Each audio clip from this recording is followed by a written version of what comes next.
Hi, it's me again. Day 5 after my bilateral mastectomy, and had an interesting morning just now.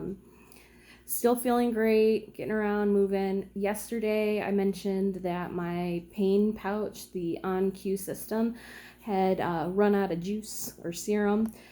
Basically, it's a ball, and when that ball deflates and becomes a cylinder again, that's your indication that it's run out of its medication, and it usually lasts a few days depending on which flow rate you have it set to.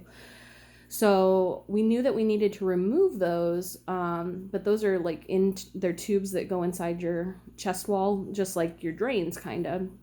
So my assumption was that you just disconnect the tubes. That way you don't have to carry the ball around any longer. But that's actually the only thing that we didn't get very clear directions on from the hospital, which was interesting because it's a very new system for me. I've never used that for any type of procedure, and my husband wasn't familiar with it either. So I did a little bit of reading just because it felt weird that you just have these open tubes hanging out of you until your next doctor's appointment. And so when I looked online, especially for the manufacturer, it says that, it's not much of a process to just pull out the tubes, and that's essentially what you should do. So hopefully I'm not mistaken, but I went ahead and we did that today. And initially I was trying to do it on my own. I ended up asking my husband to help me, and I'm grateful I did because, so first of all, the adhesive I've been having so much problem with, once everything was all up and, all across there, it was hard to tell which was going to which. Well, I later realized that the adhesive I was having the problem with was actually covering those tubes, the tubes for the pain management system. So that was a relief that I was going to get to remove that adhesive. So I took the adhesive off, and then the tube was just still, inside. And I started pulling out the first one myself, and then I went ahead and asked him for help because I get really squeamish. I mentioned before that, like, last time I had surgery, I didn't empty my own drains. I don't really handle that stuff well. So I asked him to help, and sure enough, I mean, you have over a foot of tubing inside you. You would never have guessed that it's that long, but it's a lot, and it tugs a little bit, so it was painful, and I started getting really lightheaded, dizzy. I needed to lay down, drink some water, and take some deep breaths, and we had to take it really, really, really slow. And then with the second one, we used alcohol pads to kind of help get the adhesive off, and he handled that one so that I didn't have to look at it at all. So we did get those out, which is a huge relief because now I don't have very much bandage at all. I just have the incision sites, and then I have my drain sites, which obviously have a couple stitches in them as well. Yesterday we were a little fearful that one of my drains was clogged internally, and we were going to have to call the doctor's office this morning, but when I woke up, it had started flushing again on its own. So yay, that's good, because the concern with that is if it gets plugged internally, you can end up with a seroma, you can end up with an infection. And I did get a smidge of a fever, very, very low grade fever yesterday, like 99.7. So wasn't at the point where we needed to call yet, but needed to monitor it overnight. But doing better today, no fever, no issues. Drains are flushing again.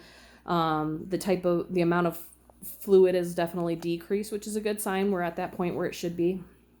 And now that I've got the upper part, the adhesive off and the tubes out, you can see here I have a lot of redness and skin sensitivity from the adhesive. It almost looks like a sunburn, and it has a little bit of blistering. So I'm glad we got that off when we did.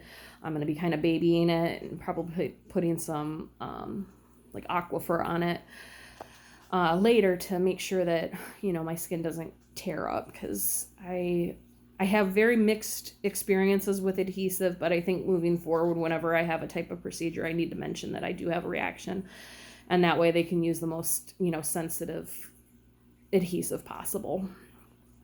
So that's where we're at today. So I feel like that was a huge hurdle, getting rid of those tubes, getting rid of the adhesive, a lot less baggage carrying around, just have my drains, which fit inside my cami, as I mentioned before. We are, like I said, we're on day 5, so we're going to go for a short drive And I'm going to try to do like the grocery store. If not, I'll wait in the car if I don't feel up to it. But getting up and walking around really does make me feel better. It makes me feel more human. So we're going to see how that goes, because I am moving around just fine. But at home, when I'm just sitting here, it's easy to just sit all day and rest all day, which is good. I should be resting. But I also don't want it to get to the point where I'm almost debilitating my progress because all I do is sit around. Because it's not like I'm going to sit here and go for laps around my house. I know I could, but I won't. So this is kind of my way to get up and move around like they want me to. So we're going to give that a shot and see how I do. Which I love grocery shopping, so it's exciting for me. And to be able to do it on a weekday is a reward because they won't be super busy, hopefully. So we're going to hit my favorite spot, Aldi, in just a little bit. And that is what we have planned for today. And then we have the weekend ahead of us. So I think Harry's planning on taking the kiddos to the aquarium. I don't know that I will be joining. It just depends on how I'm feeling. Probably not. I'm not feeling super optimistic about that one just because it's a lot of guaranteed on my feet. But we'll see. I don't want to push it, but like I said, I've been recovering so well. I want to also really know my boundaries. So, but that is all for today. Thanks for watching, and have a good one.